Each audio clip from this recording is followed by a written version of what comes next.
আমরা বলেছি এই নির্বাচনের মধ্য দিয়ে মানুষ সে তার পছন্দের প্রার্থীকে ভোট দিতে চায়, সে তার পছন্দের সরকার প্রতিষ্ঠা করতে চায়। এই ব্যাপারে আমাদের কোনো দ্বিমত নেই, এই ব্যাপারে আমরা সরকারকে সমর্থন করি।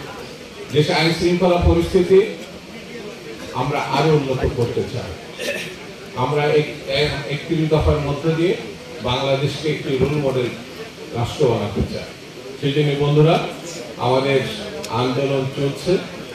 আগামী দিন গণতন্ত্র প্রতিষ্ঠা হওয়ার আগ পর্যন্ত এই আন্দোলন চলতে থাকবে। মানুষের, কৃষক, শ্রমিক, মেহনতি মানুষকে আমরা একটি নিশ্চিত জীবন দিতে চাই।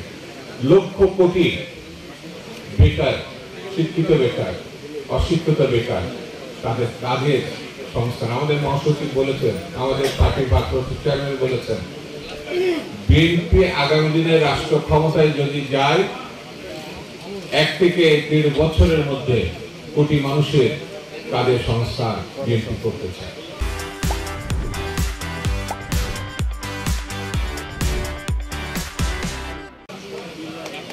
এটা হচ্ছে আমাদের মূল লক্ষ্য।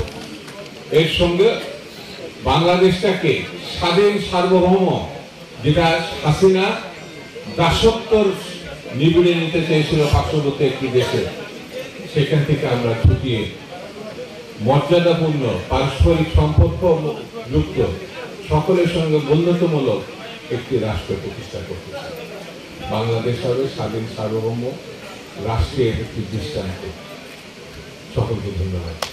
16 থেকে 17 বছর ধরে একটি প্রতিনিধিত্বমূলক সরকারের প্রত্যাশায় পরিপূর্ণভাবে প্রস্তুত আছে।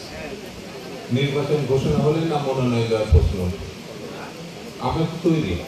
সেই জন্যে আমরা মনে করি যে মুহূর্তে সরকার রোডম্যাপ ঘোষণা করবে, সেই মুহূর্তে আমরা নির্বাচনমুখী যেগুলো তৎপরতা, মনোনয়ন বোর্ড গঠন, আমাদের প্রার্থীদের সঙ্গে সাক্ষাৎ করা, এই কাজগুলো শুরু হবে। কারণ বিরোধী পার্টি হিসাবে অতীতে একাধিকবার 4 থেকে 5 বার ভোটের মাধ্যমে বিএনপি নির্বাচিত হয়েছে। আগামী দিনও ভোটের মধ্য দিয়ে রাষ্ট্র ক্ষমতায় বিএনপি যাবে। এই প্রত্যাশায় যে যে প্রয়োজন, যে যে কাজগুলো করা দরকার, আমরা সেই কাজগুলো কম বেশি 80 থেকে 90 ভাগ করে রেখেছি। 15-10 ভাগ কাজ বাকি আছে, ওটা আমরা শেষ করব।